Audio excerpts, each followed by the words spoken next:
Bonjour à tous, bienvenue dans ce nouveau Radio Survie. Vous l'avez vu dans le titre, on va parler effondrement. Je voulais faire une petite vidéo explicative pour nos amis débutants sur le concept d'effondrement et le concept de rupture de la normalité, bris de la normalité. Je me suis dit que ce serait mieux de séparer les deux concepts de manière à faire des vidéos relativement courtes pour répondre rapidement à une question relativement simple finalement. Donc si vous êtes un super pro dans le domaine, ne perdez pas votre temps. Cette vidéo est dédiée vraiment aux débutants qui se posent une question précise et qui veulent une réponse relativement courte pour comprendre le concept. Alors on ne traîne pas plus longtemps et puis on démarre de suite. Donc l'effondrement. Alors l'effondrement, d'abord il faut comprendre, quand on parle d'effondrement, il faut savoir de quoi on parle, qu'est-ce qui pourrait effectivement s'effondrer. En faisant un petit bilan de notre société, vous comprendrez assez rapidement, vous allez comprendre assez vite que vous êtes habitué à avoir un certain niveau de confort. Et ce niveau de confort, vous l'obtenez parce que vous avez à disposition, que ce soit de la nourriture, de l'eau, que ce soit de l'énergie, l'électricité, de l'essence, vous avez des routes pour vous déplacer, vous avez services médicaux pour vous soigner, vous avez des forces de l'ordre, une armée pour vous défendre et vous protéger. Vous avez tout un ensemble de choses qui sont là autour de vous pour vous permettre d'avoir une vie agréable. Et si vous regardez, finalement, on pourrait résumer tout ça en disant que vous avez des services à portée de la main en permanence, moyennant bien souvent finance.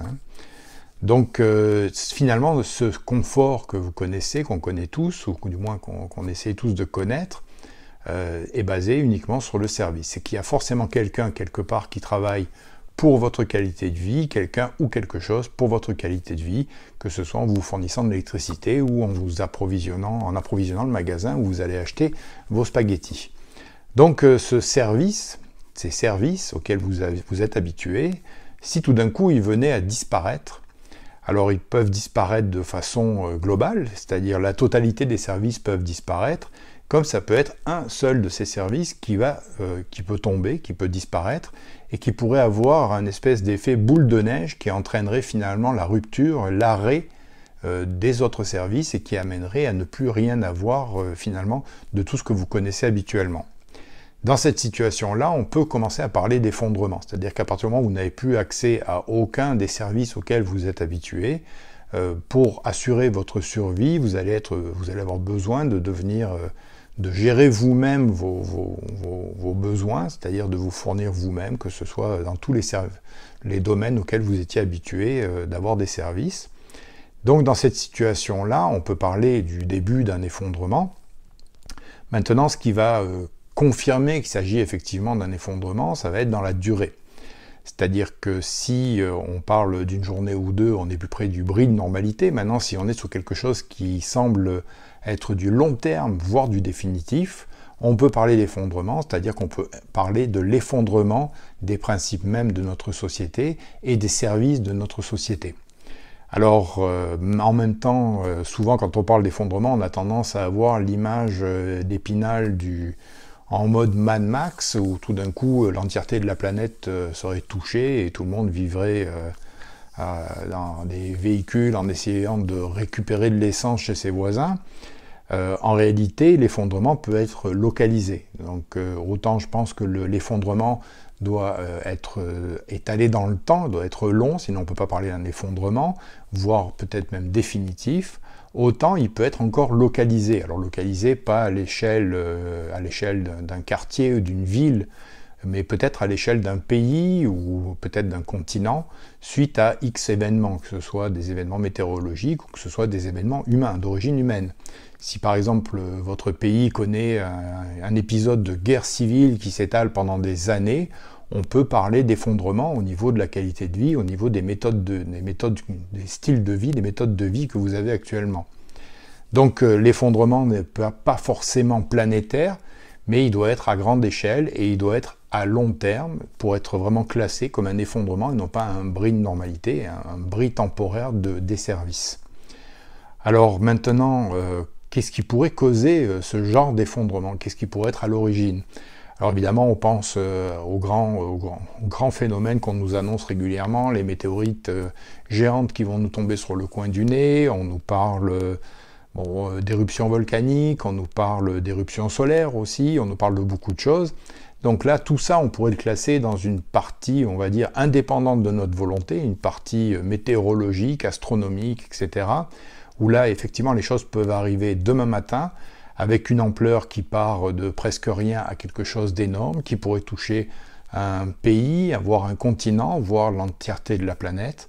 Donc là, c'est quelque chose pour lequel on n'a pas d'emprise, hein, et on n'a pas de moyen de prévision non plus. C'est quelque chose dont on ne peut même pas imaginer l'impact, hein, puisque si vous êtes à proximité de la chute de la météorite, ça va mal aller pour vous. Si vous en êtes très loin, les conséquences vont être différentes, même si elles peuvent être très graves aussi pour autant. Donc tous ces phénomènes-là, qui soient d'origine astronomique ou météorologique, simplement, on l'a vu avec les tsunamis, on peut avoir la montée des eaux, on peut avoir plein de choses qui font que la météo qui se dégrade, le réchauffement planétaire, tous ces phénomènes-là peuvent amener à un moment à avoir une situation qu'on pourrait considérer comme un effondrement, constater comme un effondrement de la société.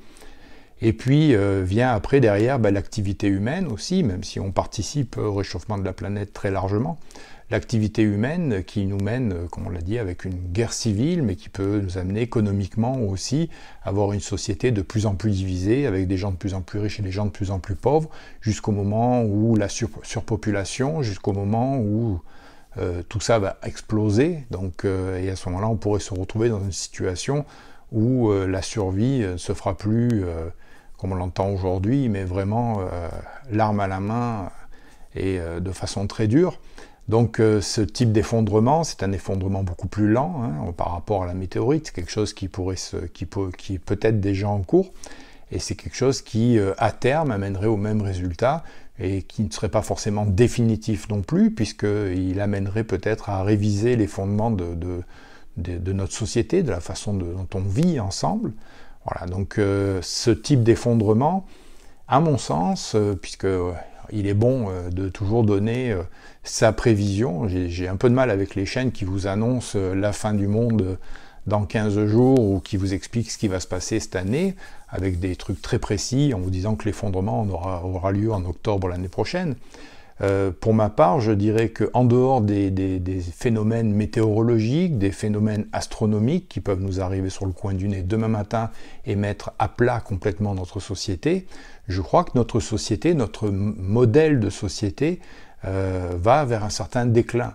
Et qu'à terme, de toute façon, si on ne révise pas considérablement notre façon de fonctionner, notre perception de l'utilisation des ressources de la planète, eh bien, à terme, on va connaître ce phénomène d'effondrement. Alors pas, je ne vous dis pas pour la semaine prochaine, ni pour l'année prochaine, mais c'est quelque chose qui, à mon sens, est en train de se dérouler, qui est en train de progresser, qui prendra encore peut-être des années, peut-être des décennies, mais qui est quelque chose d'assez évident si on ne fait pas sauter la cocotte avant, à savoir si on n'a pas de phénomènes extérieurs, astronomiques, etc. Et puis si on ne provoque pas une guerre mondiale ou si on ne provoque pas quelque chose de particulier.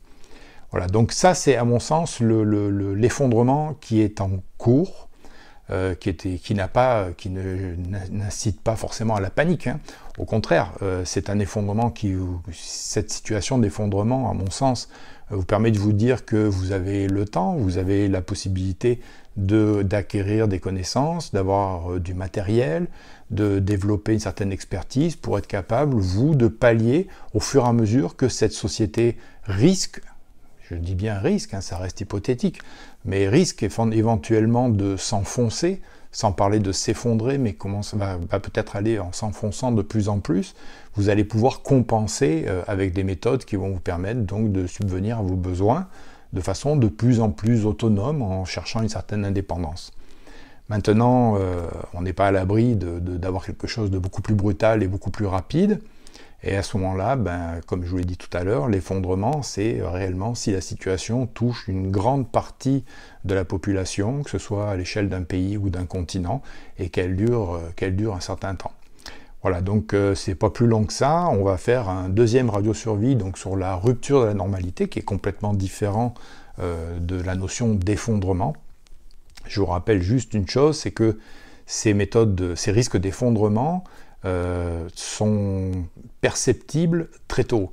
C'est-à-dire qu'on peut facilement remarquer que certains éléments, comme par exemple nous en ce moment ici au Canada, on a un mouvement des camionneurs. Bon, même si pour autant on ne va pas partir l'arme à la main et puis essayer d'aller chasser dans les bois parce que la fin du monde est arrivée, mais pour autant on est sur des signaux qui vous disent que si par exemple les magasins ne sont plus approvisionnés pendant un certain temps, si la situation perdure, on pourrait avoir un début de quelque chose qui amènerait à une situation beaucoup plus grave. Donc on pourra développer un jour dans une autre vidéo les mécanismes.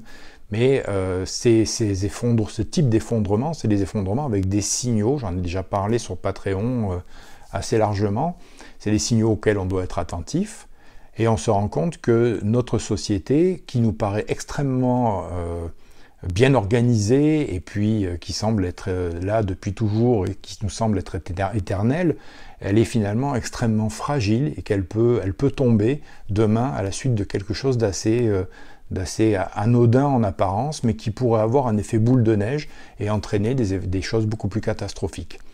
Donc c'est tout, c'est pas plus long que ça, on va s'arrêter là, et puis on se retrouve très bientôt pour le deuxième Radio Survie, où on va parler de la rupture de la normalité, du bris de normalité, quelque chose qui peut aussi tous nous toucher, et on rentrera un petit peu plus dans les détails. Merci à tous, et à très bientôt.